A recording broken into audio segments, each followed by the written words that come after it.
Hello and welcome back. Today we're looking at a piece called The Golden Plate, which is an educational dialogue about geriatric nutrition. Right, it features these characters Mr. America, Miss England, and Grandpa New Zealand, discussing things like carbs, proteins, and salt. So let's dive in.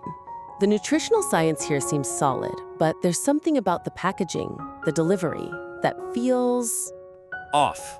My first thought is that the use of these broad, national caricatures to deliver medical advice risks infantilizing the very audience it's trying to help. Okay, but I have to ask, is that automatically a deal breaker? I mean, it's a creative choice, right? Mr. America and Miss England, it's an attempt to make dry data more colorful. It is a creative choice, absolutely, but we have to look at the power dynamic it creates. When you read the dialogue, who has all the knowledge? It's Mr. America and Miss England, for sure. And who's the one being, schooled? It's Grandma New Zealand. They spend the whole time correcting him. Exactly, and that sets up this hierarchy. You've got these two Western figures as the authority, and the local senior figure, the one the reader is meant to identify with.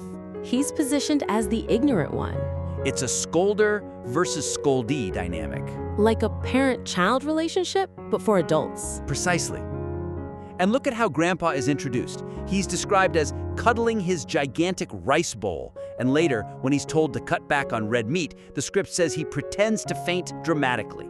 I read that as just, slapstick comedy, to lighten the mood. But what's the implication? The older reader who's reading this to manage their own health is seeing themselves mirrored in a character who acts like a petulant child. He's hiding food, he's whining. So by wrapping the good advice in this kind of comedy, it undermines the dignity of the reader? It undermines the authority of the advice itself. If you treat the learner like a misbehaving child, the serious concepts like preventing constipation or managing hypertension, they stop feeling like medical necessities. And they start feeling like arbitrary rules from a parent. Eat your veggies because I said so, not eat this because it will protect your arteries. That's a huge distinction. It strips the reader of their agency. So what I like here is the fix isn't just cut the jokes.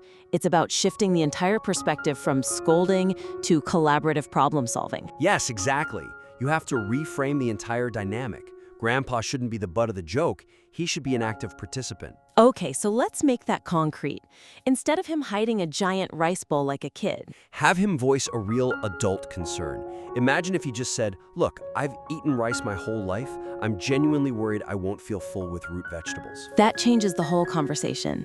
That's a valid point. Themselves, Mr. America, Miss England, unless they're actually comparing, say, a hamburger to a shepherd's pie. Which they're not. They feel pretty random. So I'd say drop the national labels, call them the nutritionist and the chef. That grounds the advice in expertise, not nationalism. It sends a message of, we're here to help, not we're here to tell you what to do. And that fainting scene over the red meat, it felt so theatrical. Way too theatrical. It suggests older adults are too fragile to handle direct health advice. A much stronger choice would be to have him ask a practical question. Like what? Okay, less beef, I get it. But how do I cook tofu so it doesn't taste like cardboard? That moves the conversation towards a solution, which is what the reader actually needs. Exactly. Okay, moving on to the actual data.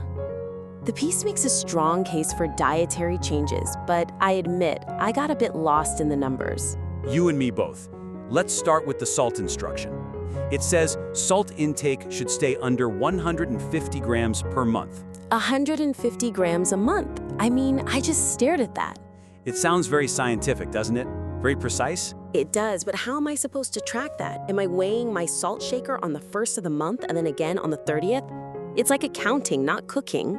That's the perfect way to put it. It's a stocking metric versus a cooking metric. The advice is completely abstract. It puts all this cognitive burden on the reader. And if it's too much work, people just ignore it. No one is keeping a running tally of salt grams on a spreadsheet on their fridge. It's impossible to use in the moment you're actually cooking. And it wasn't just the salt.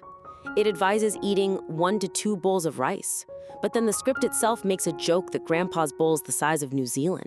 And that's where the humor actually destroys the utility of the advice. Right. If the size of the bowl is the punchline, then 1 to 2 bowls is a meaningless instruction.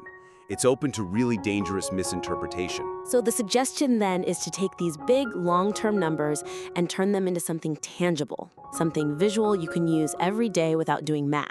Yes. So that 150 grams per month, if you do the math, it's about 5 grams a day.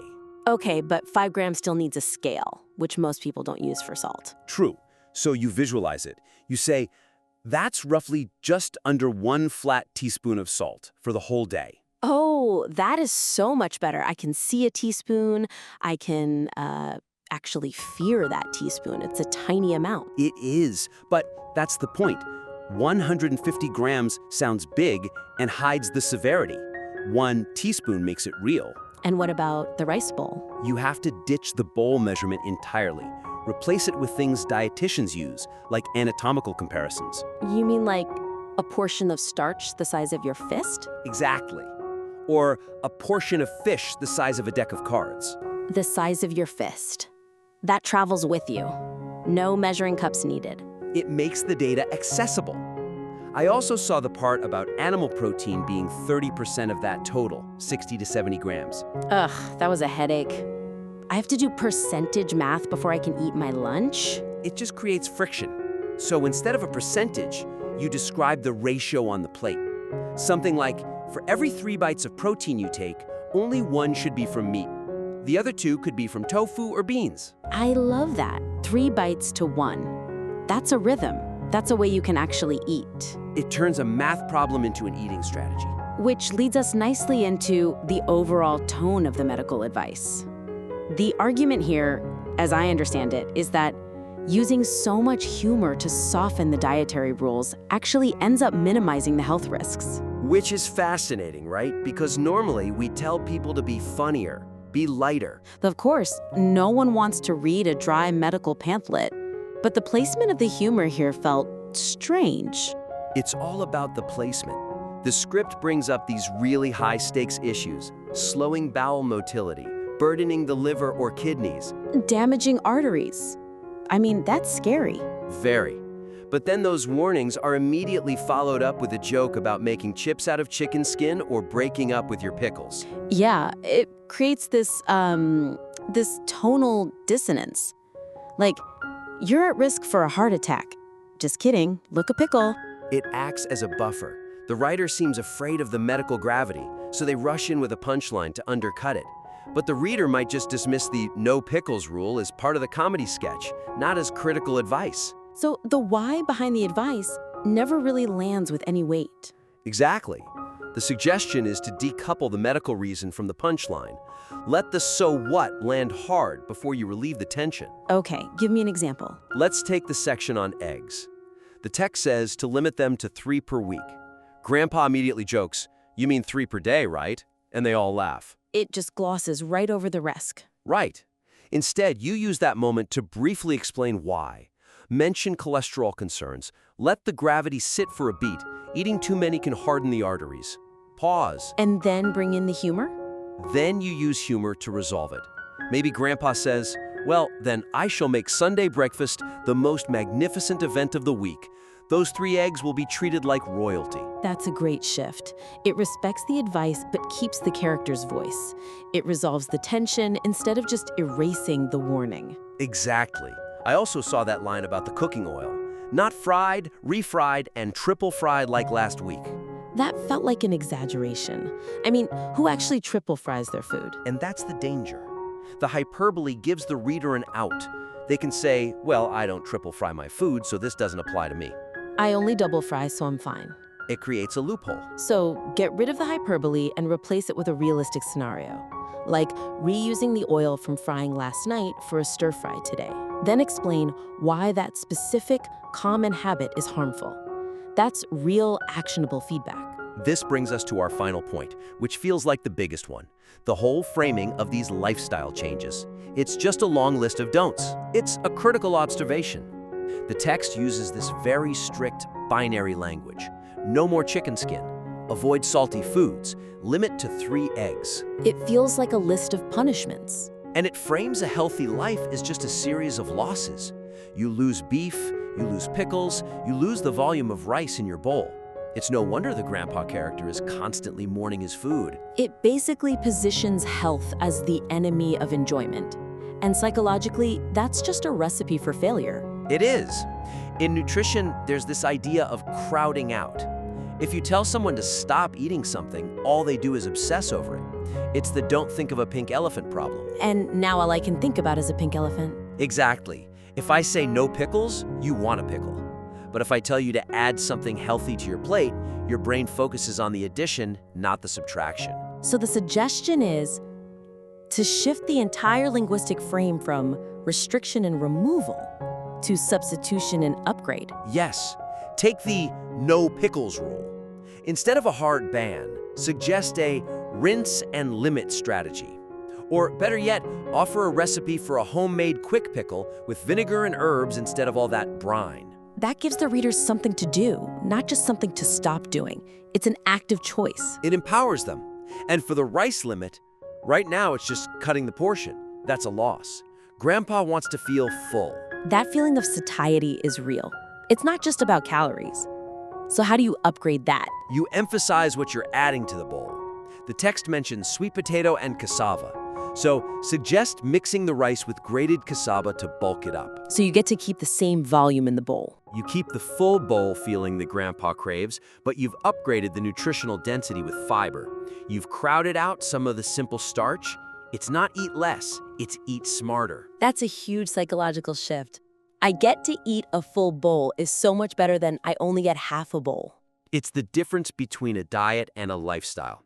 And you could do the same for the plant oil section. Right now, it's just a rule.